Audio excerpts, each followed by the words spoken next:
Sometimes the flex ain't even fair. Oh yeah. This show is intended for mature audiences only. Viewer discretion is advised. Hello humans, and welcome to another episode of Gen X Gamer. It's Sega Saturday, baby. It's the time when we look back at the best of the retro games from Sega. We will go down memory video game lane, and I'll talk to you about my experiences when these games came out and what I think about them today, what my thoughts are about these games right now. So sit back, grab a cup of coffee or tea, and let's take a look back at the wonderful world of Sega. Hello humans, and welcome to another episode of Sega Saturday. Oh yeah, look at that. That COVID, man. 25 years. 25 years of the beloved Sega Saturn. Oh man, what a ride, what a special machine. And I've been lucky enough to be enjoying it this year, without even realizing that it has been 25 years.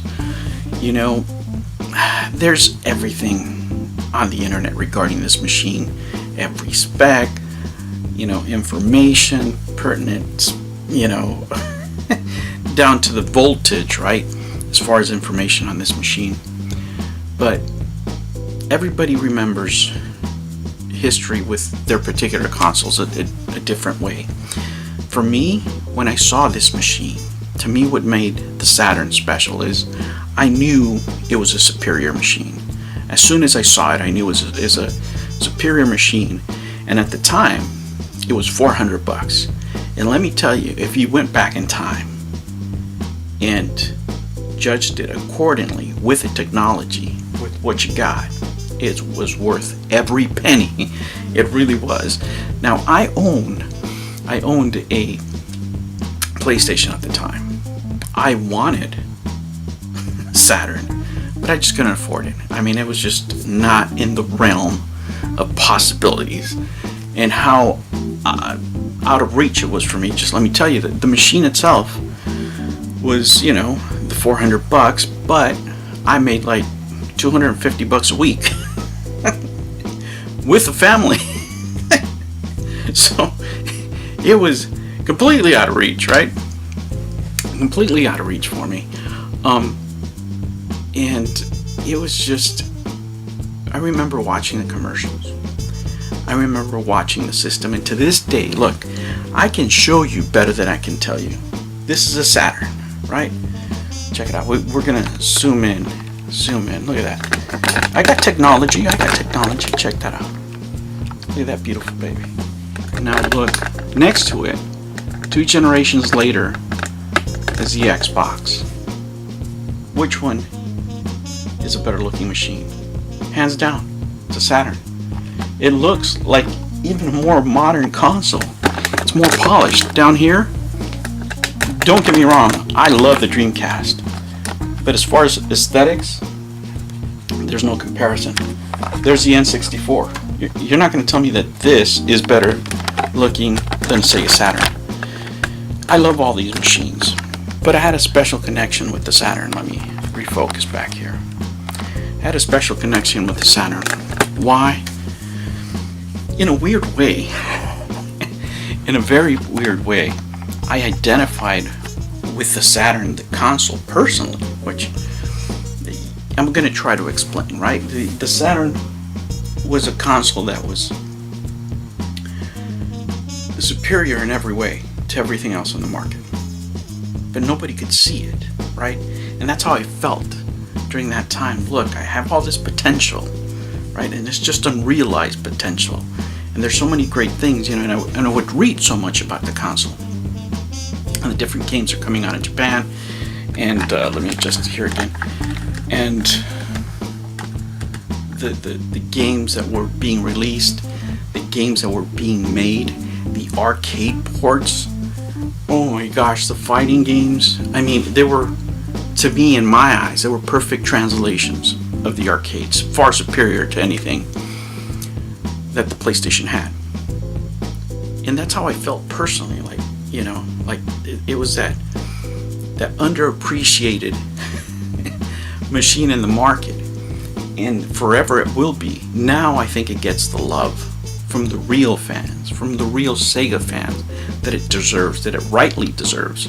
How tough is this machine? You can't even emulate it now, right? You can't even emulate it properly now. They're still trying to work out the bugs in that, and they're getting close. But that just goes to show you the time, the effort that was put into this machine. Sega really wanted to hit it out of the park, and in Japan they did, right?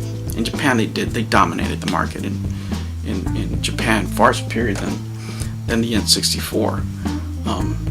Japanese did not like the N64. It was just too Americanized for them. They love the Saturn. That's why there's so many more games for the Saturn in Japan than there is in the US. Thank God I can import them and play them, right? A lot of them. Some of them you can translate to this day. You know, homebrew, birding games is still popular. But I would say the true gamer has a real appreciation for this machine, right? And I judge other gamers that I'm going to talk to based on that, and I say, well, you know, as far as Sega, you know, rank the machines for me, and usually it'll be Dreamcast, Genesis, and then the Saturn. The masses, the ones that love Sega, will start with the Saturn, and then go Dreamcast, and then the Genesis. Usually in that order. Now, I don't go to the Master System because I never played it. Most people never played it.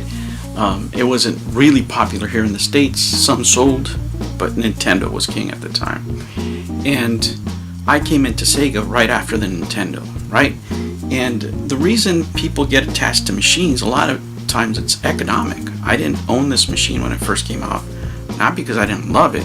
Just like I said, I couldn't afford it. And that was one of the problems with this machine, is it was a little too rich for everybody's blood, and you had the PlayStation out there for $100 cheaper. And that's really that's really where it ended. And also you had the dynamics going on between Sega of Japan and Sega of America. That never got resolved. If you haven't seen if you haven't read the Console Wars book, I suggest you pick it up. It's a great read regarding the console wars told from the point of view of Sega. But anyway, going back and reminiscing about this machine, man, another thing is that I can't even believe the length of time I've had with some of these products.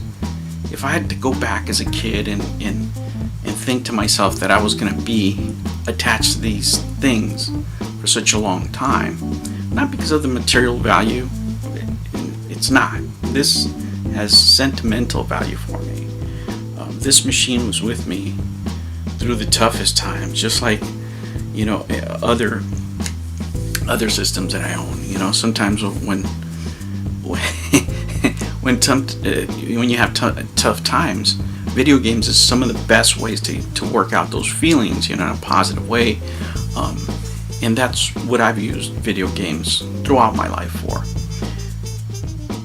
What was different about this machine is I owned the machine, and I didn't even have the means to get games for a very long time. So I just had the machine, like I told you guys before. I bought it for a birthday for $50, and that was it. I didn't have money for games or anything. But I've had it ever since, right? And to think that it's been this many years with this machine, oh man, it's just incredible, you know. And I started looking at it because I clean my machines every 2 weeks, and when I started looking at the aesthetics of it, you know. I always thought it was a beautiful machine, but I didn't really look at it until I had all of these here. And I looked at this machine in particular. And this machine looks more modern than these three. This one is a great machine. The Dreamcast is a great machine. It has a sort of like a toy look to it.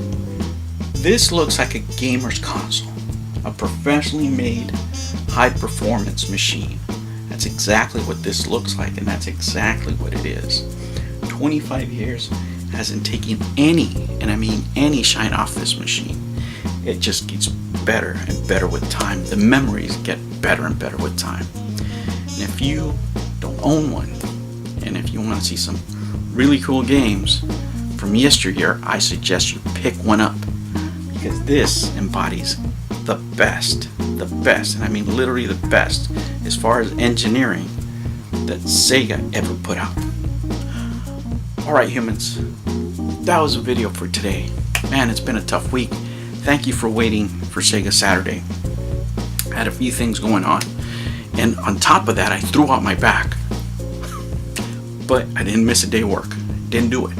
I kept at it, man. I'm blessed enough to have work. That means I'm going to show up. As long as I can walk, as long as I can do things, I'm going to show up to work and get the job done, right? Because I consider myself blessed. And I'm going to celebrate my Sega Saturday by cleaning my baby up, fixing my games, and just looking forward to a few more years with this bad boy right here. Alright humans, I will catch you on the next one. Take care. Thank you for joining me on another episode of the Gen X Gamer. Remember to like and subscribe, click the notification bell, and remember, never be afraid to be happy. We'll catch you on the next one. Take care.